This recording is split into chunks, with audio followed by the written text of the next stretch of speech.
નમસ્કાર મિત્રો, આજે આપણે સરળ આવર્તદોલક ના વિધેય અને એના આઇગન મૂલ્યોની ચર્ચા કરીશું. લાસ્ટ લેક્ચરમાં આપણે સરળ આવર્તદોલક માટેના આઇગન વિધેય માટેનું ડાયમેન્શનલેસ શ્રોડિંજર સમીકરણ આપણે મેળવ્યું. આ જે સમીકરણ જે છે એ ડાયમેન્શનલેસ એવું આપણે કહીએ છીએ. કેમ? કારણ કે અહીંયા આ સમીકરણ એ રો પર આધારિત છે. રો બરાબર આલ્ફા એક્સ છે. એક્સ એટલે કે અંતર અથવા સ્થાન, એનો એકમ સેન્ટીમીટર હોય અને આ આલ્ફા જે આપણે ચૂઝ કર્યો છે એનો એકમ જો 1/1 સેન્ટીમીટર હોય તો અલ્ટિમેટલી રો તમારો પરિમાણ રહિત થઈ જશે. અને એટલા માટે આપણે આ એક પરિમાણ રહિત સમીકરણ આપણે મેળવ્યું છે. હવે આ સમીકરણને જરા સમજવા પ્રયત્ન કરીએ આપણે. મેં તમને કહ્યું હતું કે ભાઈ રો એટલે કે રો આલ્ફા એક્સ મોટી કિંમત ધરાવતું હોય તો રો ની કિંમત પણ મોટી હશે. એટલે જો રો એ મોટી કિંમત ધરાવતું હોય તો એવા સંજોગોમાં રો સ્ક્વેર એનાથી પણ વધારે હશે. અને લેમ્બડા જો પરિમિત હોય તો આની સરખામણીમાં આ કિંમત વધારે હોવાને કારણે તમે લેમ્બડાને અવગણી શકો છો. એટલે કયા કિસ્સાની વાત કરીએ છીએ કે જ્યાં રો લાર્જ કિંમત ધરાવતું હોય, અને એવા કિસ્સામાં આ સમીકરણ બનશે d2q d rho square minus rho square u rho બરાબર 0. આ સમીકરણ હશે જો રો ની કિંમત મોટી હોય ત્યારે. અને એ કિસ્સામાં આ સમીકરણનો ગાણિતીય ઉકેલ u રો બરાબર c1 e -1 rho square plus c2 e ½ rho square ગાણિતીય રીતે સેકન્ડ ઓર્ડર વિકલ સમીકરણ હોય તો આપણને બે ઉકેલો મળે છે. પણ હકીકતમાં જો તમારો રો લાર્જ હોય, મોટી કિંમત ધરાવતું હોય, તો જેમ રો ટેન્ડ્સ ટુ ઇન્ફિનિટી અથવા લાર્જ હોય તો u રો એ ખરેખર 0 તરફ હોવું જોઈએ, u ઘટવું જોઈએ. આ પદમાં જોવો છો રો ની કિંમત વધારે હોય તો આ પદ નાનું ને નાનું થતું જશે, ઘટે છે. પણ આ પદ મોટું મોટું થઈ જાય છે. વાસ્તવમાં રો ટેન્ડ્સ ટુ ઇન્ફિનિટી માટે u રો ટેન્ડ્સ ટુ 0 એટલે કે તેનું મૂલ્ય ઘટવું જોઈએ. પણ આ પદ ઉપર જોવો છો તો એવું થતું નથી. તો આ ગાણિતીય રીતે સાચું હોવા છતાં આ ભૌતિક પરિસ્થિતિમાં આ સ્વીકાર્ય નથી. એટલે આપણા માટે સ્વીકાર્ય ઉકેલ ક્યારે બને કે c2 બરાબર તમારો 0 હોય તો જ આપણો આ ઉકેલ સ્વીકાર્ય બનશે. એટલે આપણે એમ કહીશું કે ભાઈ આનો સ્વીકાર્ય ઉકેલ u રો કેવો થશે તો c1 e -1/2 રો સ્ક્વેર. આમાં તમે જોઈ શકો છો રો વધારે હોય આની કિંમત ઘટતી જાય છે. હવે આ ઘટી 0 તરફ જાય છે જે આપણે ઈચ્છીએ છીએ એવું થવું જોઈએ, બરાબર છે. પણ રો ની કિંમત વધારે ના હોય, પરિમિત હોય, ફાઇનાઇટ હોય, બરાબર છે. 0 ની નજીક હોય, 0 ના આપણે નજીકમાં હોય, દૂર હોય તો આના અનુસાર 0 થવું જોઈએ. તો આ પદ છે આ વિધેયને 0 કરવા માટે. પણ જો રો ની કિંમત ફાઇનાઇટ હોય તો પછી એવા સંજોગોમાં આ જે અચળ સંખ્યા છે એવું નહીં, પણ જ્યારે રો ની કિંમત પરિમિત હોય ત્યારે એક વિધેય એવું હોવું જોઈએ કે જે રો ની પરિમિત કિંમત માટે એને યોગ્ય સ્વરૂપ આપે. મતલબ કે u રો કોઈ અચળ સંખ્યા નહીં, પણ કંઈક એ બીજા કોઈ વિધેય v કે જે રો પર આધારિત છે એવું કોઈ વિધેય એને અનુસરે છે into e -1/2 રો સ્ક્વેર. જરા સમજવા પ્રયત્ન કરો. આ મેં કેમ લખી નાખ્યું અચળની જગ્યાએ? કારણ કે હું અહીંયા કહું છું કે રો ની કિંમત વધારે હોય તો u રો 0 થવું જોઈએ, તો આ સમીકરણમાં રો ની કિંમત વધારે હશે તો આની કિંમત ઘટવી જોઈએ, તો રો વધારે હોય તો આ વિધેય આને અનુસરે છે, સાચી વાત. પણ જે રો ની કિંમત નાની હોય તો પરિમિત હોય ત્યાં તો કોઈ બીજા કશાકના વિધેયને અનુસરતી હશે. તો એ વિધેય કયું? કોઈ અચળાંક નહીં, પણ આવું કોઈક વિધેય કે જે વિધેય એવું છે કે રો ની કિંમત પરિમિત હોય ત્યારે આ વિધેય આને અનુસરે છે, અને જ્યારે રો ની કિંમત અનંત હોય, લાર્જ હોય, ત્યારે આ વિધેય આને અનુસરે છે. એટલે હવે રો ની કિંમત ગમે તે હોય, ઓછી હોય તો આ યુરો આને અનુસરે છે, રો ની કિંમત વધારે હોય તો આ વિધેય આને અનુસરે છે. એટલે હવે આ તમારો વ્યાપક ઉકેલ થયો, બરાબર છે. એટલે હવે તમે માની લો કે ભાઈ આ તમારો ઉકેલ થયો, ગાણિતિક ઉકેલ થયો, બરાબર છે. સમજી ગયા તમે? હવે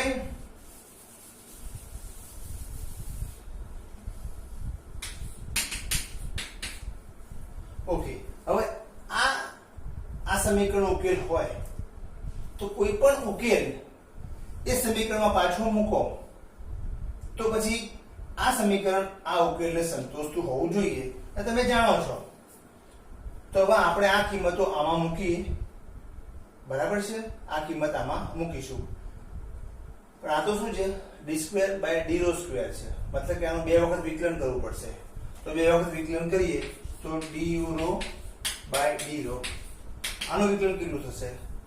તો કે ભાઈ આ પહેલા આનું વિકલન કરવું પડશે, તો v dash rho into e raised to -1/2 rho square. આનું વિકલન કર્યું તો આનું નહીં કરવાનું. પછી બીજામાં આનું નહીં કરવાનું, હવે v rho into આનું કરવું પડશે. હવે આનું વિકલન કરો તો પહેલા એ જ આવશે પાછું, અને પછી આ ઉપરનું એક્સપોનેન્શિયલ ટર્મ છે એનું કરવું પડશે. હવે તમે આનું કરશો રો ની સાપેક્ષે, આનું તો રો સ્ક્વેર નું શું થાય? 2 રો, 2 ઉડી જશે એટલે માઈનસ રો. આ રીતે થયું.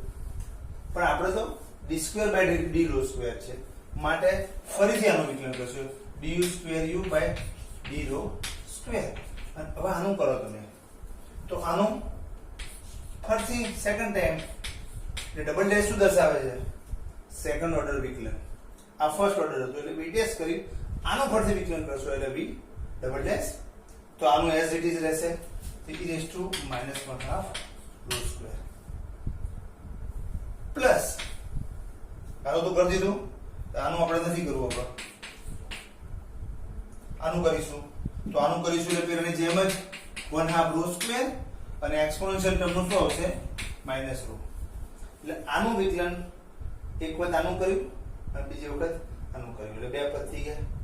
એવી રીતે આના માટે પણ આ ત્રણ પદો છે, તો આમાં પણ એક વખત આનું કરવું પડશે, એક વખત આનું ને એક વખત આનું. ચલો જોઈએ આપણે. પ્લસ આનું શું થશે? v dash rho અને આનું as it is e raised to -1/2 rho square -1. પછી આનું કરી નાખ્યું, બાકીના બે છોડી દીધા. હવે v rho આનું જ અહીંયા કર્યું, મતલબ નહીં વિકલન કરતા આનું વિકલન કરીશું. આનું એટલે કે e raised to -1/2 rho square, અને પછી એનું વિકલન તો માઈનસ રો થશે, અને આ માઈનસ રો તો છે જ બાજુ ગુણાંકમાં. સારું. પછી હવે તો આનું કરવું પડશે, આ બેને as it is છોડી દો, તો v rho into e raised to -1/2 rho square, અને આનું શું થશે? -1. એટલે આ જે વિકલન કર્યું એ કિંમત અહીંયા મૂકવાની રહી, બરાબર છે. ચલો કિંમત મૂકીશું. ચલો મૂકી દઈએ આપણે. તો આ સમીકરણ માટે અહીંયા આપણે કિંમત મૂકીશું. કઈ અઘરું નથી. આ પદ એટલે કે આ વસ્તુ છે તે. તો આનું હવે તમે જો, આ v dash માઈનસ રો આ પદ અને v dash આ બંને સેમ જ પદ છે. માઈનસ રો એટલે માઈનસ લઈ શકાય, આ માઈનસ અહીં લઈ શકાય, પણ આ બંને સેમ જ છે એટલે 2 ટાઈમ થઈ જશે. એટલા માટે આનું શું થશે કે v double dash rho into e raised to -1/2 rho square. બરાબર? આ પહેલું પદ લખ્યું. આ બે સેમ છે. -2, કારણ કે આ માઈનસ બહાર લઈ આવો બી માઈનસ, તો -2 v dash rho minus 2v dash રો ઓકે ઇન્ટુ રો આવશે પાછું આ રો એટલે કે આ રે આ જે મેં લખ્યું રો એટલે એના વિધેય જેવું દર્શાવવા માટેનું છે તો આ રીતે થશે -2 અથવા એને તમે આમ પણ લખી શકો છોડો અને -2 રો અને v dash rho into e raised to -1/2 rho square plus આ v રો આ માઇનસ રો સ્ક્વેર છે ને તો માઇનસ માઇનસ પ્લસ થશે તો rho square rho minus minus plus rho square v rho into e raised to -1/2 rho square એટલે આ પદ મેં લખ્યું minus minus plus rho square અને આ શું થશે minus v rho into e raised to -1/2 rho square એટલે આ પદ થોડું સરળ કરીને મેં લખ્યું અહીં બે પદને મેં કમ્બાઈન કરી નાખ્યા માઇનસ માઇનસ નું પ્લસ કરી નાખ્યું એટલા માટે અહીંયા રો સ્ક્વેર થઈ ગયું એટલે આ તો હજુ આટલું લખ્યું પ્લસ લેમ્બડા તો લેમ્બડા શું છે યુરો છે તો પ્લસ લેમ્બડા ઇન્ટુ યુરો એટલે કે આ વસ્તુ એટલે કે v rho into e raised to -1/2 rho square okay પછી આ શું છે માઇનસ રો સ્ક્વેર અને યુરો એટલે કે આ v rho into e raised to -1/2 rho square અને એના બરાબર શું છે 0 બરાબર છે અઘરું નથી ખાલી ધીરે ધીરે રાખીને તમારે કરવાનું થાય તો આમાં તમે જો એક વસ્તુ કે બધામાં minus e raised to -1/2 rho square e raised to -1/2 rho square બધામાં છે પણ એના બરાબર 0 છે તો ભાગી નાખો બધું તો e raised to -1/2 rho square વડે ભાગી નાખો બધામાં તો કામ થોડું સરળ થઈ જશે અને એટલા માટે આપણે અહીંયા સરળ કરીશું તો આ શું થશે v ડબલ ડેશ રો અને ભાગી નાખે એટલે જતા રહે -2 રો v ડેશ રો આ જતા રહે પછી આ rho square v rho e raised something આ rho square v rho something એટલે આ તો બંને ઉડી જાય બસ rho square plus rho square અને આ શું છે minus rho square v rho આ ઉડી જાય માટે એને આપણે કેન્સલ કરી દઈએ તો પછી આ એકલું આ રહેશે અને આ રીતનું આ રહેશે તો પહેલા આ પદ લખું છું તો પ્લસ લેમ્બડા v રો આ તો આપણે ઉડાડી દીધા મેં તમને કહ્યું કે બધામાંથી નીકળી જશે અને આ શું થશે -0 0 બહુ સરળતા માટે લખવું હોય તો v double dash rho -2 rho v dash rho plus lambda આના બંને કોમન કાઢી દઈએ તો -1 v રો 0 તો આ એક સમીકરણ થયું એટલે ટૂંકમાં આના પરથી એનો જે ઉકેલ જે છે કે ભાઈ આનો ઉકેલ આ છે તો આ કિંમત તમે મૂકો એટલે આપણને અહીંયા સમીકરણ મળ્યું ખરું એ કોના પદમાં મળ્યું v રો ના પદમાં આના પદમાં આપણે એક સમીકરણ મળ્યું હવે આનો ઉકેલ મેળવવો પડે એટલે આપણે તો સમીકરણો વધારતા જ જઈએ છીએ કે ભાઈ આના પરથી આ લઈએ અને એનો ઉકેલ આવો એટલે પછી આ રીતે લઈ આવે પણ સદભાગ્યે આ જે આપણે ક્વોન્ટમ મિકેનિકલી આ સમીકરણ મેળવ્યું એ પહેલા મેથેમેટિકલી પણ એક સમીકરણ ધ્યાનમાં આવ્યું હતું અને એ સમીકરણ આવું હતું કે ભાઈ h double dash rho -2 rho h dash rho +2n x rho બરાબર 0 આ એક સમીકરણ ઇન્ડિપેન્ડન્ટલી ક્વોન્ટમ મિકેનિક્સ ની ગણતરી નહીં પણ એ સિવાય ઇન્ડિપેન્ડન્ટલી એવું આવું સમીકરણ ગણિતશાસ્ત્રીએ શોધી કાઢ્યું હતું અને આ સમીકરણ કયું છે તો કે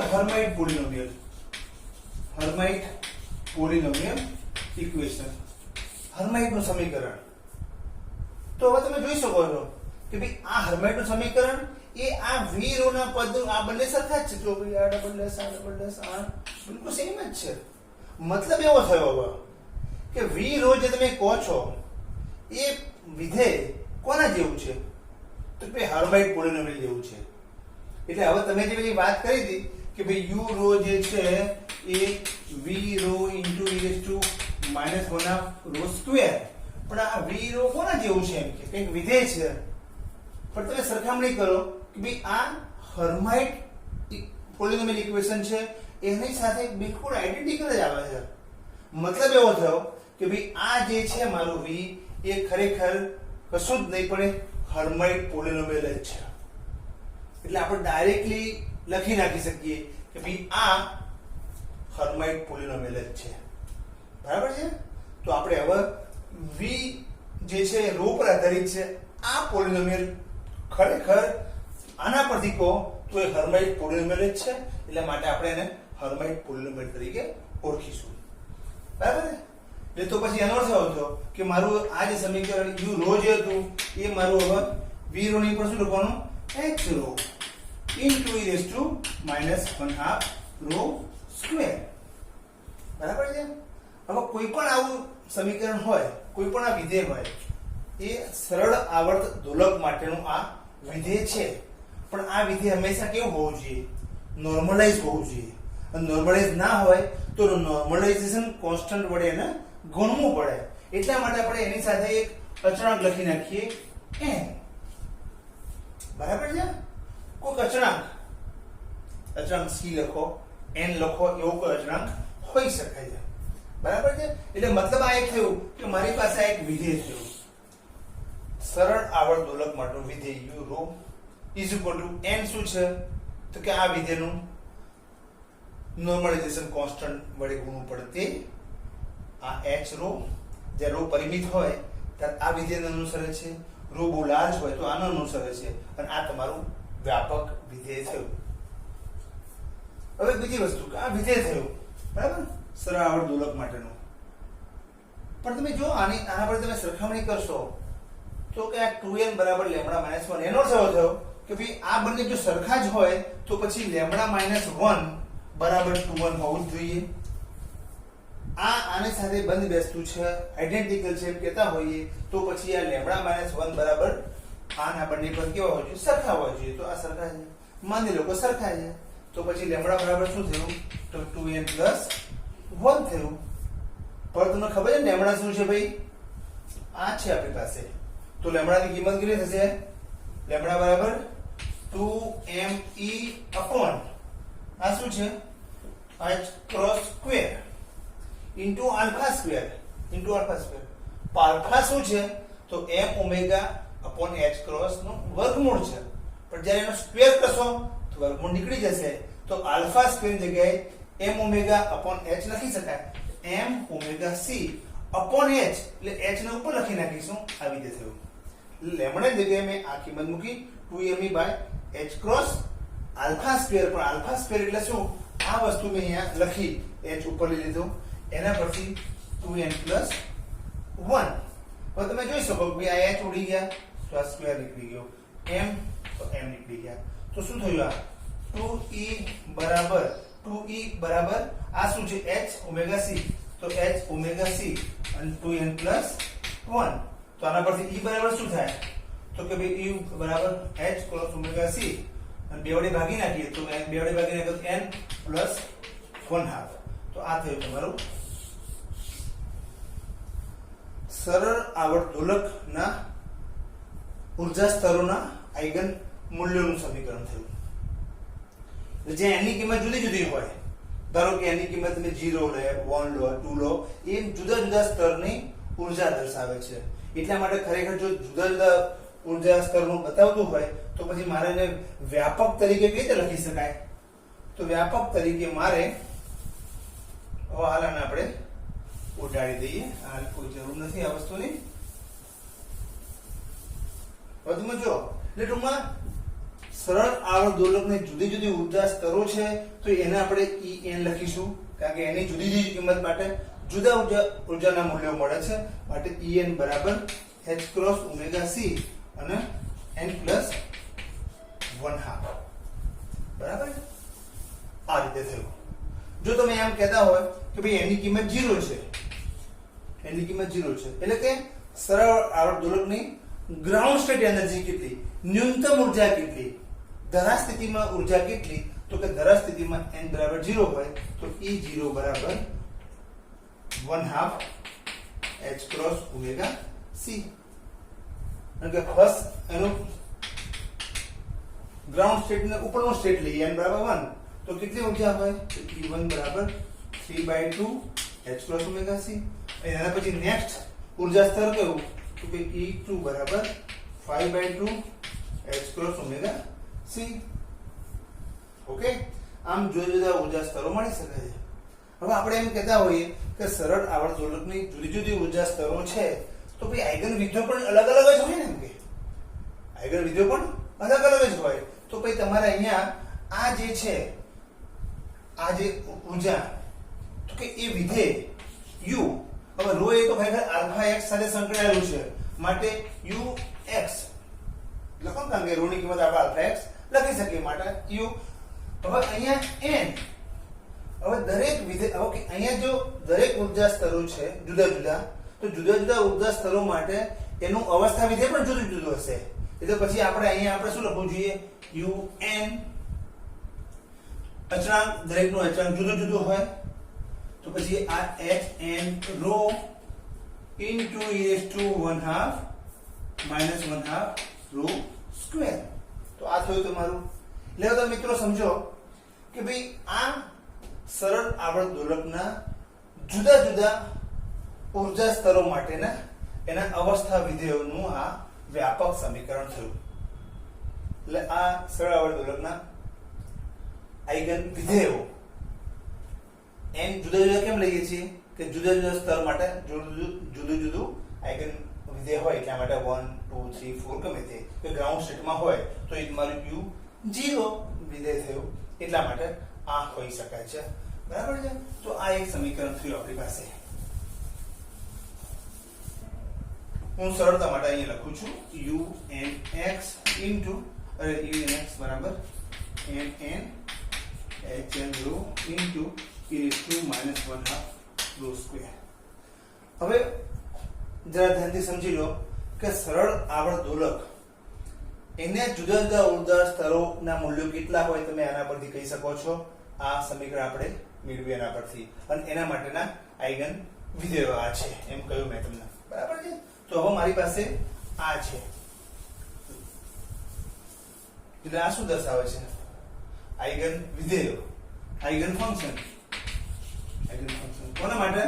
સિમ્પલ હાર્મોનિક ઓસિલેટર માટે. અને આ શું છે બધી આઇગન વેલ્યુઝ કોના માટે? સિમ્પલ હાર્મોનિક ઓસિલેટર માટે. આ આપણને ખ્યાલ આવી ગયો. હવે અહીંયા મેં તમને કહ્યું કે ભાઈ આ અચળાંક જે છે, અચળાંક તો ભાઈ કહેતા નથી, આ અચળાંક કેટલો તો પછી આમાં હવે આપણને ખબર છે કે ક્વોન્ટમ મિકેનિક્સમાં કોઈ પ્રણાલીને રજૂ કરતું આઇગન વિધેય હોય એ કેવું હોવું જોઈએ? નોર્મલાઇઝ હોવું જોઈએ.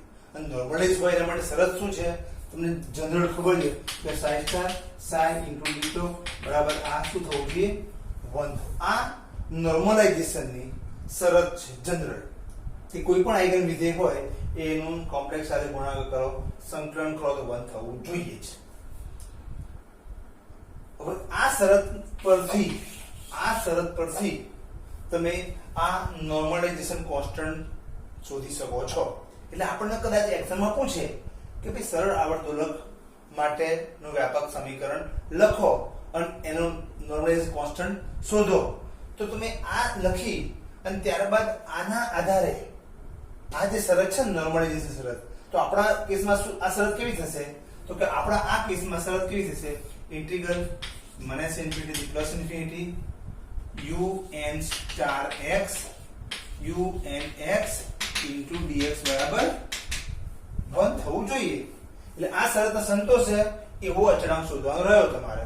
તો આ શરત પર તમે આ લખી શકો છો. તો તમે આ લખ્યું, એટલે કે આ શેના આધારે લખ્યું? નોર્મલાઇઝેશન અચળાંક માટેનું આ જે સૂત્ર છે કે કોઈ પણ તરંગ વિધેય નોર્મલાઇઝ હોવું જોઈએ. તો એની આ શરત છે, એટલે આ શરત પરથી જ તમે નોર્મલાઇઝેશન કોન્સ્ટન્ટ શોધી શકો છો. તો ચલો ભાઈ આપણે હવે શોધી કાઢીએ. તો integral -∞ plus ∞ un star x, તો આ તમારો આનો સ્ટાર. પણ આ કેવું છે, આ જે વિધેય તમે કહો છો એ વાસ્તવિક વિધેય છે, કોમ્પ્લેક્સ નથી. એટલા માટે તમે એનો સ્ટાર કરો કે ના કરો કોઈ ફરક પડતો નથી. એટલા માટે એક વિધેય આવું થશે n n into e raised h n rho into e raised to minus 1/2 rho square. ચલો આ લખી નાખ્યું. પછી કે ફરીથી એની સાથે ગુણાકાર કરો એટલે m n into h n rho into e raised to minus 1/2 rho square into dx. dx તો આના પરથી dx કેટલું થાય? તો આ શું છે? આનું વિકલન કરો તો x ની સાપેક્ષે તો d rho by dx બરાબર આલ્ફા. તો dx આમ લઈ જાઓ તો d rho by alpha equal to dx. dx આમ લઈ ગયા, આલ્ફા ને ગયા તો dx બરાબર શું થાય? d rho by alpha. તો અહીંયા હવે dx હતું એની જગ્યામાં શું લખવું જોઈએ? d rho by alpha. અને એના બરાબર શું લખવું જોઈએ? 1. તો નોર્મલાઇઝેશન ની શરત છે એમાં આની ફક્ત કિંમત જ મૂકી છે. હવે કિંમત મૂકો તમે તો અચળાંક છે તો એ તો n n square d alpha. Okay, આ આલ્ફા અહીં લઈ આવ્યા. d rho તો ઇન્ટિગ્રલ તમારું જે થયું -∞ થી +∞ h n rho square into હવે આ -1/2 rho square -1/2 rho square minus minus તો શું થશે? e raised to minus rho square. -1/2 છે ને 1/2 તો સરવાળો મારી દઈએ તો rho સ્ક્વેર થશે ઇન્ટુ d rho બરાબર 1. હવે આ જે છે સમીકરણ એનો ઉકેલ આપણે સીધે સીધું મેથેમેટિકલી લઈ લઈએ છીએ. આ જે છે એનો ઉકેલ કેવો થાય છે તો એ જરા સમજી લો. એનો ઉકેલ થાય છે આ જે છે એનો ઉકેલ યાદ રાખો. આ જે ઉકેલ જે છે ઇન્ટિગ્રલ -∞ થી +∞ hn rho square into e raised to minus rho square into d rho. આનો ઉકેલ કેટલો છે? તો 2 raised to n factorial root pi. આનો ઉકેલ છે. જરા જોઈ લઈએ આપણે. Root n factorial root pi 2 raised to n. આ એનો ઉકેલ છે. આપણે સીધું લઈ લઈએ કારણ કે આ બધું પછી આપણે ઉકેલ ના મેળવી શકીએ.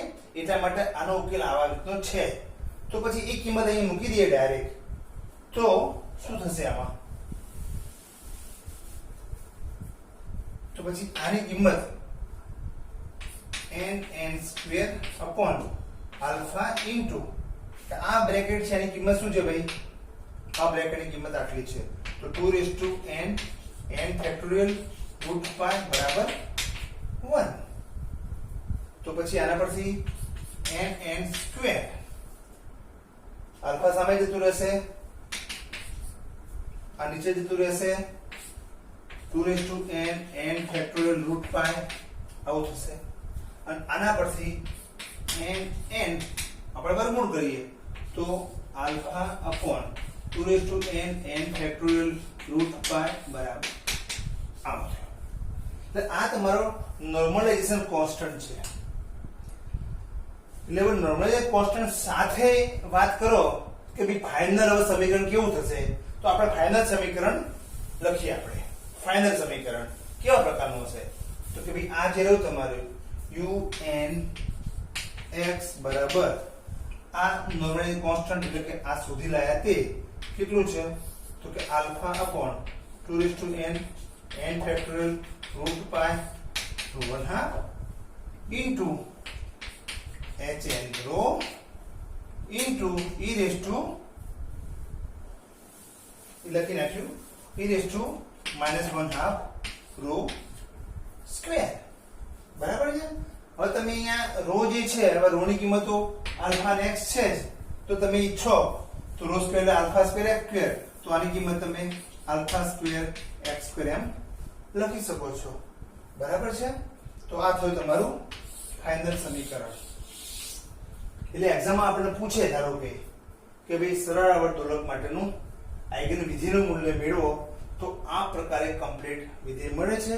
તમને એક્ઝામમાં ક્યારેક એમ પણ પૂછે કે ભાઈ નોર્મલાઇઝેશન કોન્સ્ટન્ટ શોધો, તો મટીરિયલમાં તમે જોશો તો ખ્યાલ આવી જશે કે આ રીતે તમે નોર્મલાઇઝેશન કોન્સ્ટન્ટ શોધી શકો છો. અને આ સરળ આવર્તોલકના આઈગન વિધેયો માટેના આઈગન મૂલ્યો આટલા છે.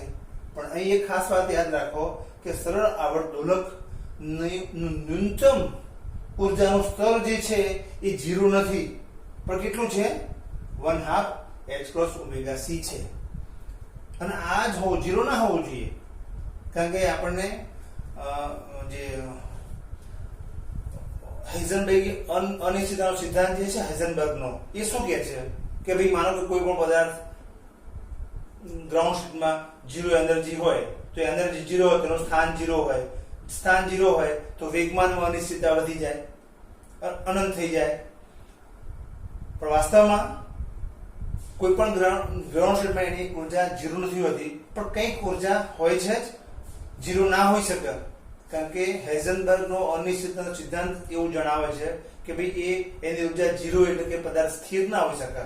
સ્થિર હોય તો સ્થાન તમે નિશ્ચિત જાણતા હોય તો એનો વેગમાન અનંત ત્રુટિ હોય એમાં, તો એવું ના બની શકે. એટલા માટે તમે અહીંયા સમજી શકો છો કે આ જે બાબત જે છે એ એમ પુરવાર કરે છે કે હાઇઝનબર્ગનો અનિશ્ચિતતાનો સિદ્ધાંત સાચો છે. અને સાચો ક્યારે હોઈ શકે કે ઉર્જા ન્યૂનતમ ઉર્જા સ્તર 0 ના હોવો જોઈએ. અને આમાં તમે જોઈ શકો આ 0 હોય તો ન્યૂનતમ ઉર્જા કેટલી થાય છે તો કે E0 બરાબર 1/2 h cross omega c જેટલું થાય છે, 0 નથી. અને એ હાઇઝનબર્ગના અનિશ્ચિતતા સિદ્ધાંતને સાબિત કરે છે અથવા એને અનુમોદન આપે છે એમ આપણે કહી શકીએ. તો આ વાત થઈ સરળ આવર્તોલક માટેના વિધેય અને આઈગન મૂલ્યની વાત. Thank you.